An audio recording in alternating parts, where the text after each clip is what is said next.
Hello friend, Rohit বস 22 চ্যানেলের নাম। আমাদের চ্যানেলটাকে একটু সাপোর্ট করো, একটু ফলো করো ভাই।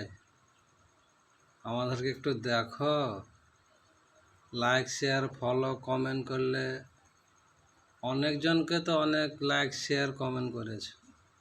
আমাদের একটু লাইক শেয়ার করো এবং কমেন্ট করো, আমাদের একটু ফলো করো। আমার চ্যানেলে ভিউজ কমে গেল, তোমরা সাপোর্ট করছো না, লাইক শেয়ার কমেন্ট করছো না, তাদের জন্য আমার চ্যানেলে ভিউজ কমে যাচ্ছে, ভিউজ ডাউন হয়ে গেছে। তোমরা যদি না দেখবে তো কে দেখবে আমাদেরকে, বলো? তোমরাই দর্শকেরাই তো সব দেখবে আমাদেরকে। একটু লাইক শেয়ার কমেন্ট ফলো করবে, নাহলে কী করে যা হবে বলো? সবাই তো চায় যে একটু আগে